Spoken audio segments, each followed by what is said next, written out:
네, 처음에 말씀드렸다시피 9개의 장으로 구성된 부가가치세법 중 첫 번째 장, 총칙을 한번 읽어 나가 보도록 하겠습니다.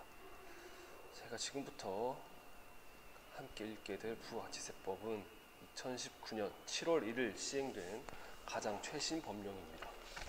자, 1장 총칙. 총칙은 이 법을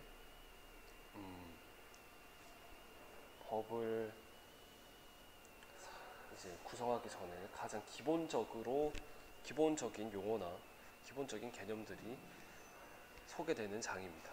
자, 한번 읽어보도록 하겠습니다. 제1장 총칙 1조의 목적이 나와 있죠. 이 법은 부가가치세의 과세 요건 및 절차를 규정함으로써 부가가치세의 공정한 과세, 납세 의무의 적정한 이행 확보 및 재정 수입의 원활한 조달에 이바지함을 목적으로 한다. 자, 이것은 부가가치세법 1장 1조 총칙에 나와 있는 목적이고요. 목적은 암기할 필요는 없습니다. 자, 1장 2조 부가가치세법에 나오는 단어들의 정의에 대해서 읽어보도록 하겠습니다. 정의를 알아야 되는 이유는 앞으로 여러분들이 부가가치세법을 학습하는 내내 이 정의들을 모르면 학습이 불가능하기 때문입니다. 자, 재화. 크게 중요한 단어가 재화, 용역, 사업자, 간이과세자, 일반과세자, 과세사업, 면세사업, 비거주자, 외국법인 등이 있는데 일단 재화부터 한번 읽어볼게요. 재화란 재산 가치가 있는 물건 및 권리를 말한다. 물건과 권리의 범위에 관하여 필요한 사항은 대통령령으로 정한다 라고 되어 있는데 대통령령이 뭘까요? 대통령령은 법 아래에 있는 시행령입니다. 이 해당 법에서 모든 걸 너무 디테일하게 규정하기 어렵고 매년 바뀌는 내용들이 많이 있는데 그때그때 경제 상황이나 시국에 따라 바뀌는 내용이 많이 있는데 법을 그때그때 바꾸기에는 절차나 서류 기간, 입법 비용 등이 너무 과다하게 지출이 되게 됩니다. 그래서 그렇게 중요하지 않고 조금 세세한 디테일한 부분들은 대통령령이라고 하는 시행령으로서 규정하고 있고 시행령은 이 법률보다 조금 더 수정하기 용이하므로 이런 방식을 취하고 있습니다. 자, 그러면 여기서 이제 대통령령으로 정하고 있는 물건과 권리의 범위에 대해서 한번 알아보도록 하겠습니다. 네, 조금 느려요. 자, 부가가치세법 시행령이 나옵니다. 자, 2조 재화의 범위. 부가가치세법 제2조 1호의 물건. 제2조 1호는 아까 전에 우리가 봤던 거 2조 1호. 잠시 어떻게 해야 돼? 2조 1호 2조 1호의 물건에 대해서 이제 설명해 주죠. 여기 있는 물건이 뭔지. 물건은 다음 각 호의 것으로 한다. 첫 번째, 상품, 제품, 원료, 기계, 건물 등 모든 유체물, 전기가스, 열 등 관리할 수 있는 자연력. 그러니까 유체물, 그러니까 우리가 볼 수 있는 물건과 자연력 중에서도 관리할 수 있는 자연력, 관리할 수 없는 태양열이나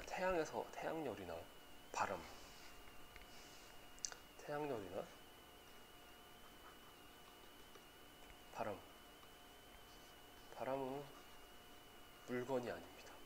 하지만 이 태양열을 이용해서 태양열을 관리해서 전기로 만들거나 이 바람으로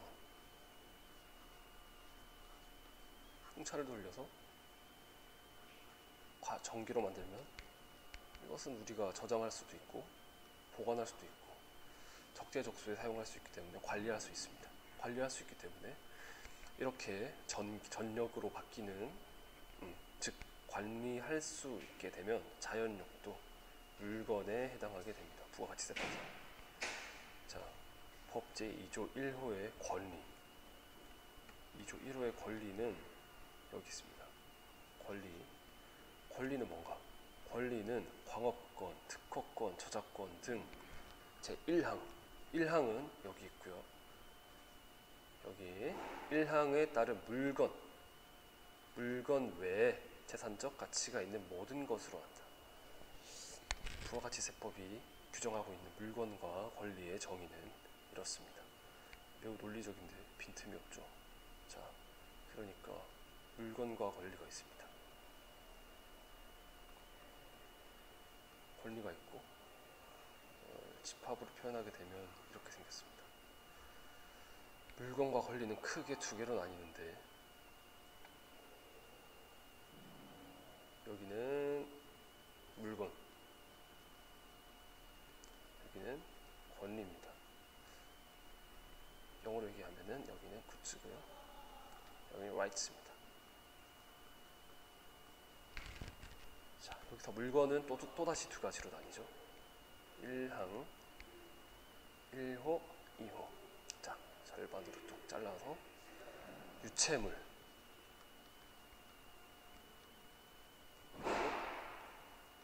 그냥 자연력이 아니고 관리할 수 있는 자연력입니다. 여기까지가 물건이고요. 광업권, 특허권, 저작권 등 제1항에 따른 물건 외에 재산적 가치가 있는 모든 것. 재산적 가치가 있는 모든 것. 조금 다르게 표현하면 이렇게 되겠네요. 여기가 일단 재산적 가치가 있는 모든 것에 대한 집합이고요. 물건 외에 나머지 모든 재산적 가치가 있는 것은 권리가 됩니다. 자, 그럼 다시 시행령에서 빠져나와서 법으로 와보겠습니다. 법령이죠, 법령. 자, 두 번째. 용역은 일단 강의하면서 아무래도 요즘 학생들은 저를 포함한 한자보다는 그래도 그나마 영어가 좀 더 가깝기 때문에 가끔 가다가 이해하기 힘든 한자 단어들은 영어로 한번 설명해 보도록 하겠습니다. 용역은 영어로 서비스입니다. 미용 서비스, 배달 서비스, 음식 서비스 등등 모든 서비스를 용역이라고 합니다. 용역이란 재화 외에 재산 가치가 있는 모든 영무와 그 밖의 행위를 말한다. 용역의 여기까지는 법령에서 규정하고 있는 내용이고요. 용역의 범위에 관하여 필요한 사항은 대통령령으로 정한다. 이것도 너무 디테일한 사항이기 때문에 대통령령, 즉 시행령에 위임하고 있습니다. 용역이란 재화 외에 재산 가치가 있는 모든 영무와 그 밖의 행위를 말한다.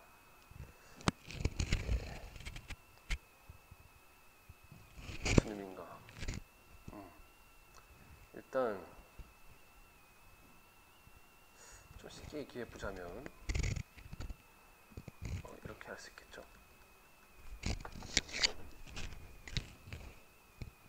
여기는 재산적 가치가 있는 모든 것입니다.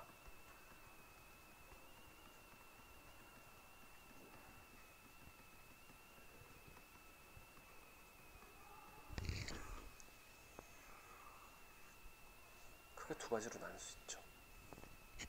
아주 크게 나이브하게 나눠서 재화,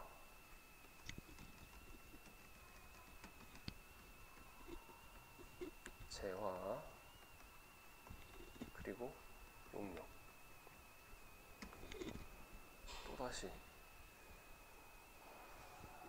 또다시 재화는 물건 그리고 권리로 나뉘게 되고, 물건은 또다시 유체물 그리고 관리 가능한 자연력. 즉 재화는 물건과 권리, 물건은 또다시 유체물, 관리 가능한 자연력으로 나뉘고 권리의 정의는 재화 중에서 물건을 제외한 모든 것입니다. 그리고 용력은 재산적 가치가 있는 모든 것에서 재화를 제외한 부분이 바로 용력이 되게 됩니다. 그러니까 부가가치세법상 재산적 가치가 있는 모든 것은 재화 또는 용력에 해당하게 됩니다.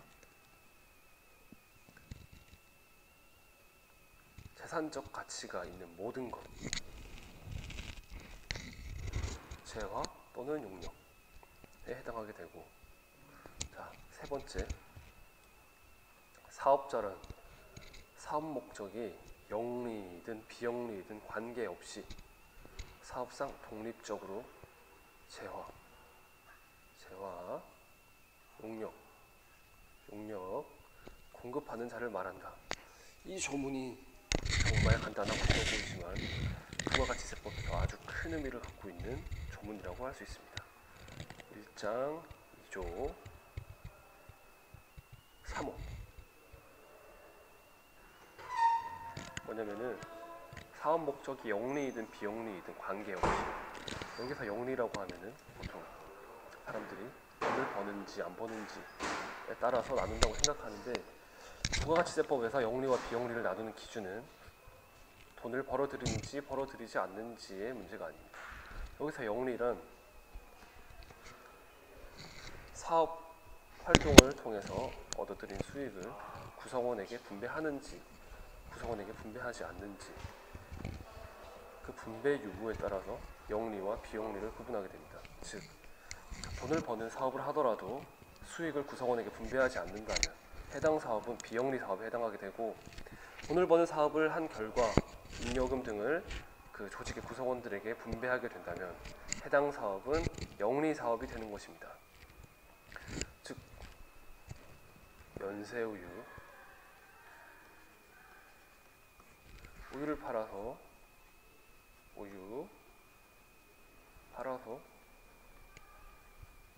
팔죠. 돈을 벌죠. 돈을 많이 법니다. 그런데 연세우유는 영리 기업이 아니라 비영리 기업입니다. 왜?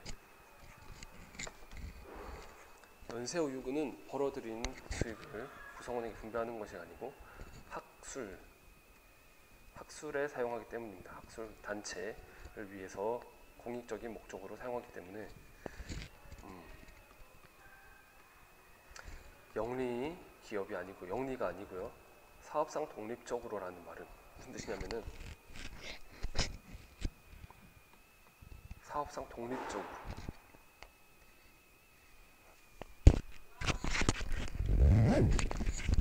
그러니까 다른 누군가에게 귀속되어 있지 않고 사업자가 독립적으로 재화 용력을 공급한다는 뜻입니다. 예를 들어서 여기 사업자가 있습니다. 사업자가 있고, 사업자가 치킨 가게 사장님입니다. 치킨 가게.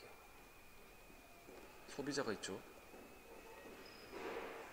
이 경우 치킨 가게 사장님이 소비자에게 치킨을 주고, 소비자가 반대급부로 치킨 가게 사장님에게 대가를 지급한다면 이 치킨 가게 사장님은 영리 목적으로, 왜?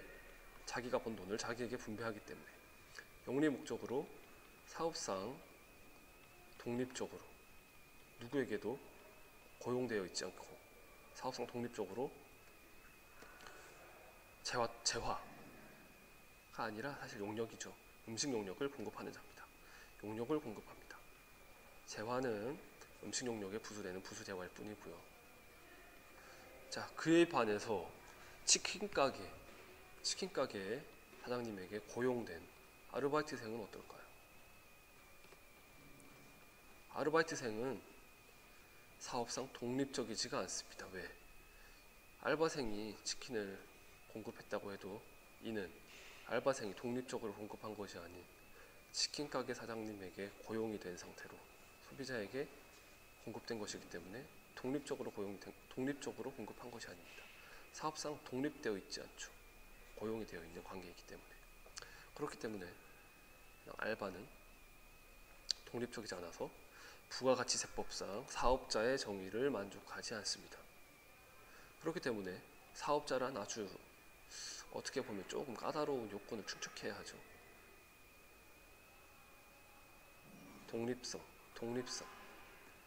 독립성이라는 요건을 충족해야 합니다. 하지만 영리든 비영리든 그건 아무 상관이 없죠. 왜냐면은 만약에 영리든 비영리든 그게 상관이 있다고 하면 안 좋아. 어떻게 되냐면 영리, 스마트, 영리와 비영리가 있어. 남양우유, 서울우유. 여기 비영리가 있어. 연세우유. 그런데 얘들도 우유를 만들어서 1,000원에 팔아. 그리고 부가가치세도 과세표준에다가 30조의 세율을 곱한 100원만큼 더 받아야 돼. 그러면 이거는 CU에서 가격표를 보면 기본 1,100원 플러스 알파가 된단 말이야. 그런데 비영리 단체는 비영리라는 이유만으로 부가가치세법상 사업자 정의를 만족하지 않고, 그렇기 때문에 부가가치세 납부 의무가 없다라고 한다면 똑같이 1,000원을 들여서 만든 우유를 CU에 갖다 팔면 1,000원 더하기 이익만큼의 가격에 팔 수가 있다. 그럼 똑같은 우유를 만들어 파는데 비영리인 사업자에게만 부가가치세 납부 의무를 주지 않는다면 상당히 가격 경쟁 시 불공정한 위치에 놓이게 된다. 그렇기 때문에 부가가치세법에서는 사업자의 정의를 그 사업 목적이 영리인지 비영리인지에 관계없이, 영리인지 비영리인지 관계 여부는 따지지 않고 사업상 독립적인지 여부만을 판단하여서 사업자인지 아닌지를 구분하도록 합니다. 네, 사업자 여기까지 하고, 간이과세자. 간이과세자는 부가가치세법 제7장 간이과세에서 좀 더 자세히 보도록 합니다. 일반 과세자란 간이과세자가 아닌 사업자를 말한다. 그러니까 쉽게 얘기해서 부가가치세법상 사업자라는 집합 안에 간이과세자가 있고요. 간이과세자가 아닌 모든 사업자는 무조건 일반 과세자가 되는 형식으로 사업자이기만 하면 간이과세자든 일반 과세자든 빠져나갈 구멍이 없는 아주 논리적인 구조를 취하고 있습니다. 과세사업이란 부가가치세가 과세되는 재화 또는 용역을 공급하는 사업을 말하고, 면세사업이란 부가가치세가 면제되는 재화 또는 용역을 공급하는 사업을 말합니다. 이거에 대해서는 면세에서 자세히 배울 거고요. 과세는 면세가 아닌 모든 사업을 과세사업이라고 볼 수 있습니다. 보기 따갑네요. 하다 보니까. 자, 어디까지 하고 끊어야 될지 아주 애매한데 일단 한번 쉬어가도록 하겠습니다.